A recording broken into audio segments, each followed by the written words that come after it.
The Melba Story.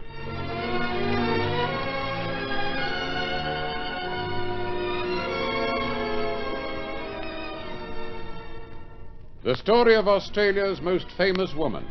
The true story, fully authenticated, and featuring another wonderful Australian singer, Glenda Raymond.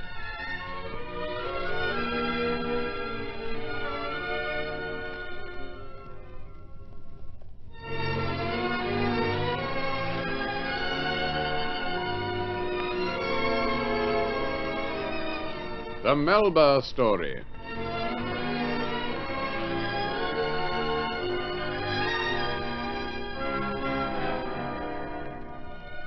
In the year 1890, Melba, in company with her fellow artists Jean and Edward de Resque and the composer Paolo Tosti, was commanded to sing for Queen Victoria at Windsor Castle. After a late start, the concert went on for hours, and Melba, who was booked to sing at Covent Garden that night, was in a state of panic.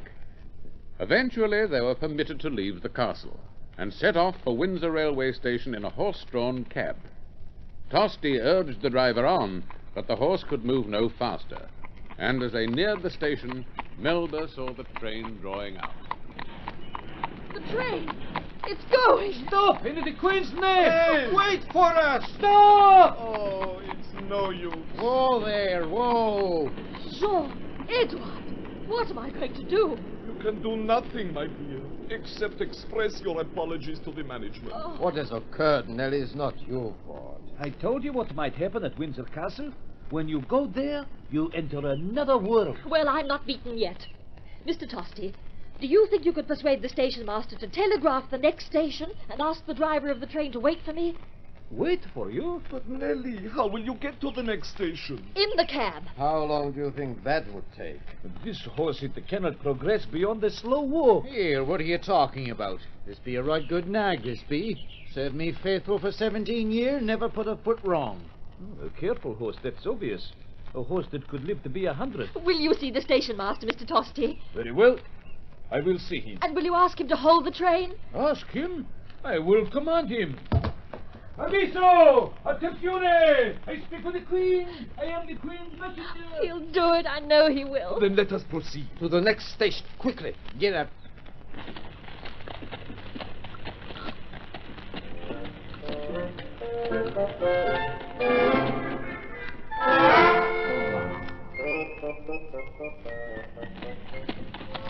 Nellie, look! The train! It's waiting for us. Tosti has had his way. Oh, I wonder what he said to the station master. Probably told him that the Queen herself was in this cab.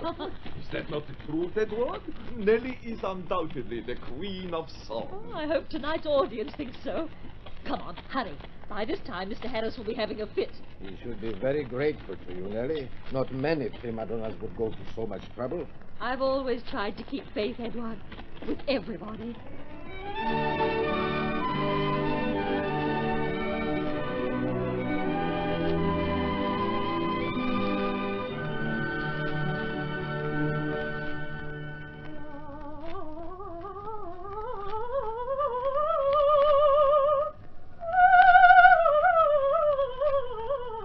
Maman, arrêtez. George, darling, you really must stop talking in French. You're in England now, you know, and you'll soon be going to school. So do try to say what you have to say in English. Then please, Maman, stop singing. Oh, why, George? Don't you like my voice? I like to hear you sing a song. The scales, they are not... what is the word? Intéressant. Not interesting? Oh, but darling, they're very, very necessary just the same. And when I go to America, I'll need to be at my best. You wouldn't want Mamma to be laughed at, would you? Nobody would laugh at you if I were there. But you won't be there, George. You'll be at school here in England. Can I not go to America with you, Maman? I'm afraid not, dear. But I'll soon be back again. Oh, there's someone at the door. Will you see who it is, George? Bien. Not bien, darling. Oh, I'm sorry, Maman. I meant to say very well. Ah, good morning, young man. Is your mother receiving visitors this morning? I'm sure Maman would be glad to see you at any time, Monsieur de Resque. Jean, come in. I've some news for you. You look very excited, Nellie. What has happened? I've been engaged to sing at the Metropolitan in New York. Well, that is as it should be. You are now one of the world's greatest sopranos, and the opera houses of every continent will be competing for your services. When do you leave for America? In 3 months' time. Good. Then you will have time to come to Russia first. Russia? Edward and I have been asked to sing for Tsar Alexander, and to bring a first-class soprano along with us. How about it, Nellie? Would you like a trip to St. Petersburg? No, Mama, no. But, darling, you'll be at school, and you'll make lots of friends there, I know. I don't want friends. I want you. Oh, isn't he sweet, John? He is a fine boy. But, George, you must remember that your mother is now a famous person. She belongs not only to you, but to the whole world. I don't care. I want her to stay with me. Well, my dear Nellie, this is a problem that you must settle for yourself. Will you let me know tonight what you have decided? Yes, Jean, tonight. Au revoir, then. Be merciful, George. I beg you. What did Monsieur de Rest mean, Maman? He meant that my fate is in your hands. If I'm to go on as a singer, then you must make certain sacrifices.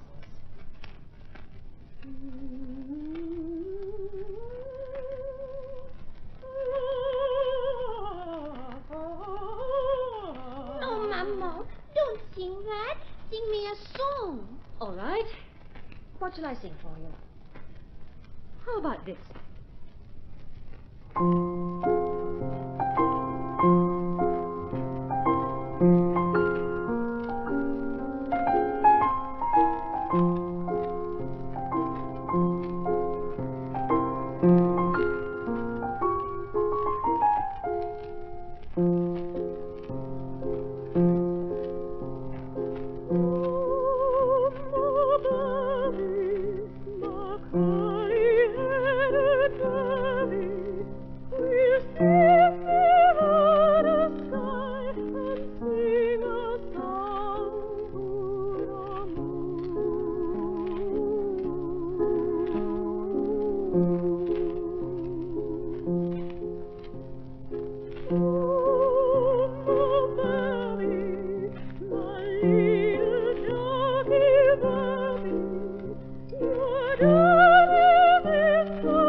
Oh, Maman, that was lovely. You liked it, George? Oh, yes, Maman. Then, can I go to Russia? Yes, Maman. You can go.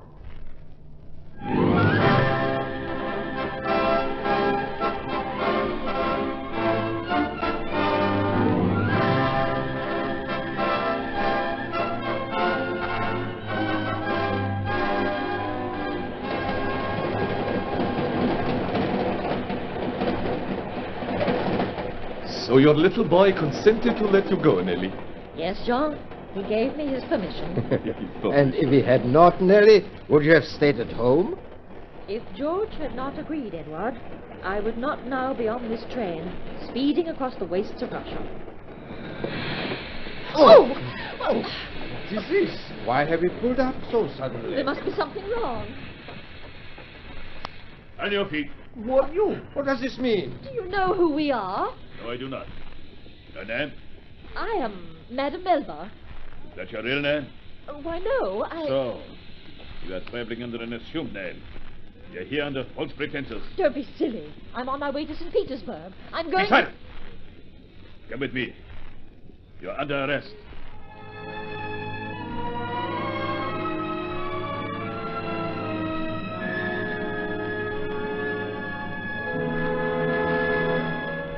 In just a moment, we'll return to the Melba Story.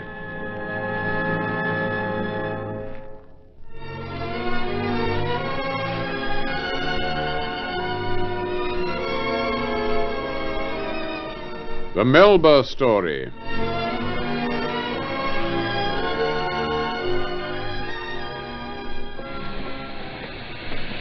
You, come with me. You're under arrest. Under arrest? What does this mean? Take your hands off this lady. Be quiet. Your passports, please. Here you are. Edward Resk, Russian nationality, opera singer. I have two Doresks on my list. I am the other. Jean de Resk, Russian nationality, also an opera singer. And this woman, her real name? Helen Armstrong. Australian nationality. Australian? British. What are you doing on this train? I'm going to St. Petersburg. Why? To sing for the Tsar. What? It is the truth. His Majesty has commanded us to sing before him at St. Petersburg. And when he hears what has happened, someone will be in a very great trouble. You are not to leave the compartment. We shall make inquiries. For the present, you are under arrest.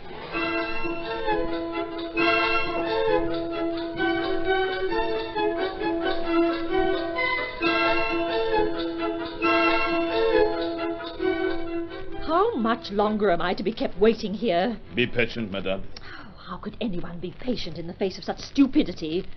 Here am I, the guest of your emperor, and you treat me as a criminal.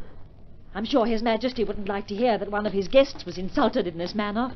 One moment, please. I think information has arrived. And about time. Ah, yes. A telegram from St. Petersburg. Well, what does it say? Your pardon, madame. A mistake has been made. If you will go back to your seat, the train will be allowed to proceed to St. Petersburg. I should think so.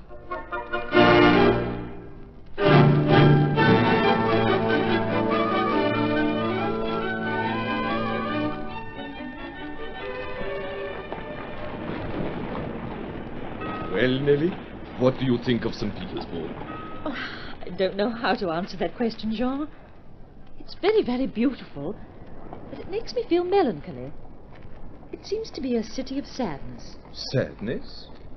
We'll soon change that idea for you, my dear. Wait until tonight. Oh, what happens tonight? We are to be entertained by the Tsar's brother, the Grand Duke Alexis.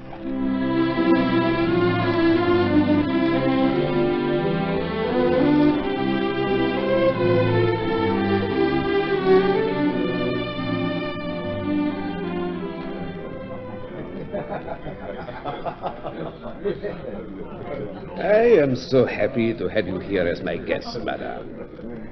I have heard so much of your genius as an artist that I am longing for the moment when I shall hear that magnificent voice of yours raised in song. It's very good of your Royal Highness to give me so much praise merely on my reputation. I hope I may justify your Highness's expectations. If your singing is as charming as your appearance and your manner, I shall be even more enchanted than I am at this moment. What will you sing for us, madame? I thought you might like to hear The Russian Nightingale. Oh, a perfect choice. Is the orchestra ready? Be quiet, everyone, please. Our dear friend, Madame Melba, is to sing for us. Madame Melba will sing The Russian Nightingale.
Magnificent. My royal brother will be delighted when he hears you. Thank you, Your Highness. When do you make your first appearance?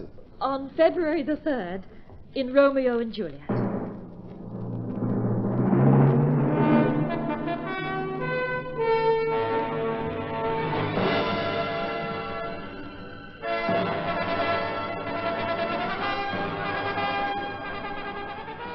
So the great night has come to an end at last, Nellie. How do you feel? Excited, of course.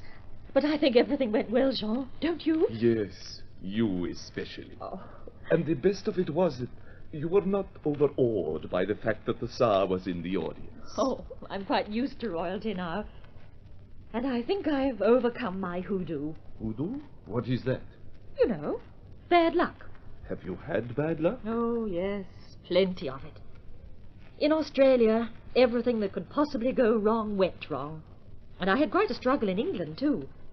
Even when I was given my first big chance at Brussels, I was nearly prevented from singing at the last moment. But now, everything's changed. And this American offer is the climax of everything, Jean. I'm being paid so enormous a salary that I've spent most of it in advance. Oh, that was a little reckless, was it not, my dear? Yes, I suppose it was, but I don't care. I haven't a penny left in the world. I've bought a house in Paris, and I've engaged a secretary for myself. A challenge to fate, eh? Well, I'm quite sure that it will not be accepted. But just the same, Nellie... His Majesty is now ready to receive Madame Melba. Are you ready, my dear? You must not keep the Tsar waiting. Yes, I'm ready.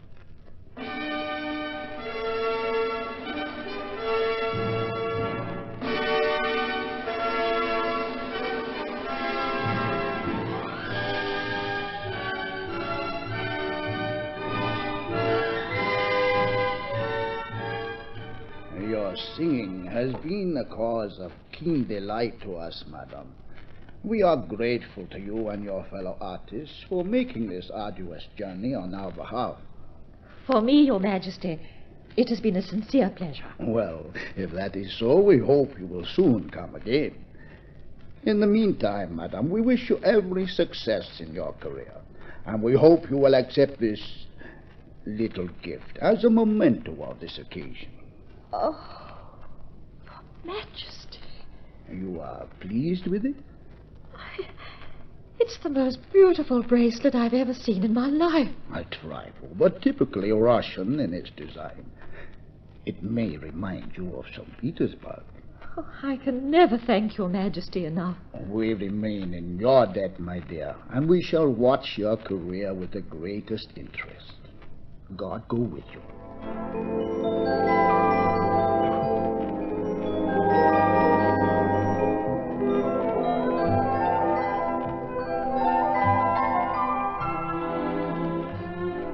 Look, Jean. Look, Edward. A present from the Tsar. What a magnificent bracelet. You must indeed have impressed His Majesty, Nellie. Oh, I'm so happy, so terribly, terribly happy. What did I tell you? Telegram for Madame Melba. Oh, get it for me, please, Edward. Very well. Thank you. Open it, Edward, and read it to me. Suppose it is a declaration of love. I'm sure Edward would read it very well. I'm afraid, Nellie, that this is bad news. Bad news? From whom? From Maurice Grau, director of the Metropolitan Opera in New York. He says, Metropolitan burned to the ground. American trip cancelled.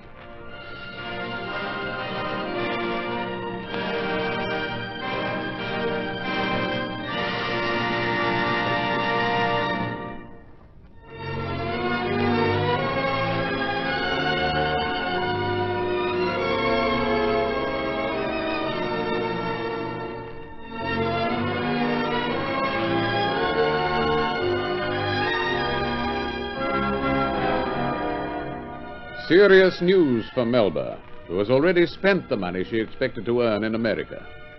It seems that the hoodoo has not been broken after all, that the challenge to fate has been accepted.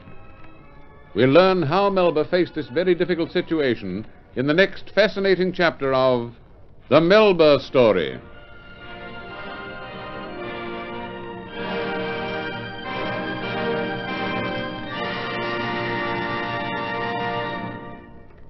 The Melba Story was written by John Ormiston Reed and produced by Dorothy Crawford. The Australian Symphony Orchestra was conducted by Hector Crawford. The role of Melba was spoken by Patricia Kennedy and sung by the Australian coloratura soprano, Glenda Raymond.